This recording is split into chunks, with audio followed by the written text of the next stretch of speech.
ബംഗ്ലാദേശ് മുൻ പ്രധാനമന്ത്രി ഷെയ്ഖ് ഹസീനയെ വിട്ടുനൽകണമെന്ന ആവശ്യം ശക്തമാകുന്നു. പ്രതിഷേധവുമായി ജമാഅത്തെ ഇസ്ലാമി രംഗത്ത് വന്നിരിക്കുകയാണ്. ഇവർ തെരുവിലിറങ്ങി വലിയ പ്രതിഷേധങ്ങളാണ് അരങ്ങേറുന്നത്. ഇന്ത്യ ഹസീനയെ വിട്ടു നൽകണം, ഉടൻ തന്നെ ഹസീനയുടെ വധശിക്ഷ നടപ്പിലാക്കണമെന്നതാണ് ഇവരുടെ പ്രധാന ആവശ്യം.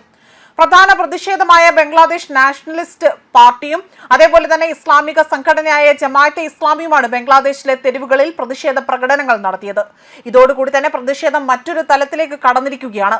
ഇത് ഇന്ത്യക്ക് കൂടുതൽ സമ്മർദ്ദം ചെലുത്തുമോ എന്നതും വലിയ ആശങ്ക നിഴലിക്കുന്നു. ഇതുവരെയും ഹസീനയെ വിട്ടു നൽകണമെന്ന് ഒരു സൂചന പോലും ഇന്ത്യ നൽകിയിട്ടില്ല. മാത്രമല്ല, ഹസീനയാകട്ടെ അജിത് ഡോവലിന്റെ സംരക്ഷണ വലയത്തിലും പ്രധാനമന്ത്രി നരേന്ദ്രമോദിയുടെ ഉറപ്പുള്ളതിനാൽ തന്നെ ഹസീന ഇപ്പോഴും സുരക്ഷിതയായി തന്നെ ഇവിടെ ഇന്ത്യയിൽ കഴിയുകയാണ്. എന്നാൽ ഇതിനോടകം തന്നെ എന്താണ് ഇനി അടുത്ത രീതിയിലുള്ള അല്ലെങ്കിൽ പ്രശ്നങ്ങൾ ഉടലെടുക്കുന്നതെന്നത് മറ്റൊരു ചോദ്യമാണ്. മാത്രമല്ല, ഉടൻ തന്നെ ഇടക്കാല സർക്കാരിനെ നയിക്കുന്ന മുഹമ്മദ് യൂനസിന്റെ വലിയൊരു പതനം ബംഗ്ലാദേശിൽ ഉണ്ടാകുമെന്ന സൂചനയടക്കം പുറത്തു വരുന്നുണ്ട്.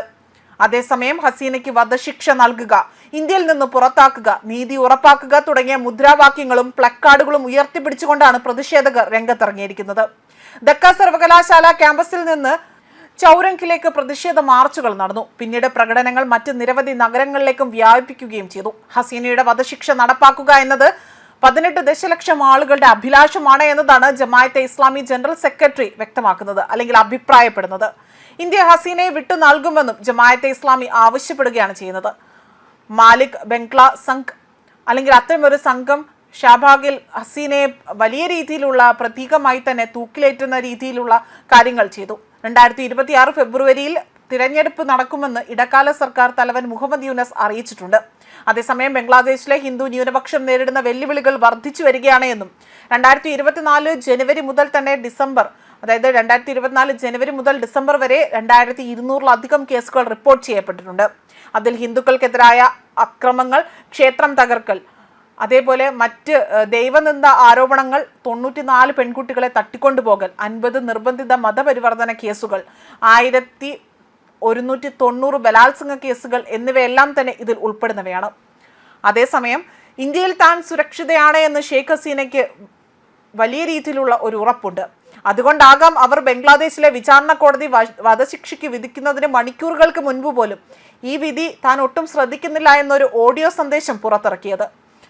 പ്രതീക്ഷിച്ചതുപോലെ തന്നെ വധശിക്ഷ തന്നെ the international crimes tribunal of Bangladesh ഹസീനയ്ക്ക് വിധിക്കുകയും ചെയ്തു. മുൻ പ്രധാനമന്ത്രിയെ വിട്ടു നൽകണമെന്ന് ഇന്ത്യയുടെ ബംഗ്ലാദേശ് പലതവണ ആവശ്യപ്പെട്ടെങ്കിൽ പോലും മൗനമായിരുന്നു മറുപടി. ഒരു വ്യക്തിക്ക് വേണ്ടി ഒരു രാജ്യത്തെ, അവിടുത്തെ ഭരണ സംവിധാനത്തെ ഒന്നാകെ തന്നെ പിണക്കാൻ ഇന്ത്യൻ ഭരണകൂടം തയ്യാറായി എന്നതാണ് മറ്റൊരു വസ്തുത. അത്രയും വിലപ്പെട്ടതാണ് ഹസീനയുമായി അവരുടെ പൂർവികം അല്ലെങ്കിൽ അതിനു മുന്നേ ഉള്ള ഇന്ത്യയുടെ ബന്ധമെന്നതാണ് ഇതിലൂടെ തന്നെ സൂചിപ്പിക്കുന്നത്. ദക്ഷിണേന്ത്യയിലെ ഏറ്റവും ശക്തമായ വനിതാ പ്രധാനമന്ത്രിയിൽ ഒരാളായിരുന്നു ഷെയ്ഖ് ഹസീന. 5 തവണ ബംഗ്ലാദേശിന്റെ പ്രധാനമന്ത്രിയായി അവർ ചുമതലയേറ്റു. കൂടുതൽ കാലം ബംഗ്ലാദേശിന്റെ പ്രധാനമന്ത്രി പദത്തിലിരുന്ന ഒരു വ്യക്തി കൂടിയാണ് അവർ. പാകിസ്ഥാനെ പോലെ തന്നെ ബംഗ്ലാദേശിലും ജനാധിപത്യത്തെ കടപുഴക്കി പലപ്പോഴും പട്ടാള അധികാരം പിടിച്ചെടുത്തിട്ടുണ്ട്. 1981 പട്ടാള ഭരണത്തിനിടയിലാണ് ഹസീന ബംഗ്ലാദേശിലേക്ക് മടങ്ങിയെത്തുന്നത്. മാത്രമല്ല, പാർട്ടിയെ ശക്തിപ്പെടുത്തുന്നതും ആ കാലഘട്ടത്തിൽ തന്നെയാണ്. പലതവണ വീട്ടുതടങ്കലിൽ കഴിഞ്ഞെങ്കിൽ പോലും അവർ തളർന്നില്ല. പട്ടാള മേധാവിയും പ്രസിഡന്റുമായിരുന്ന സിയാവുർ റഹ്മാന്റെ ഭാര്യയിൽ നിന്നും അവർ പിന്നീട് ബംഗ്ലാദേശിനെ അവരുടെ കൈപ്പിടിയിലേക്ക് ഒതുക്കുകയാണ് ചെയ്തതും. ന്യൂസ് ഡെസ്ക് കർമ്മ ന്യൂസ്.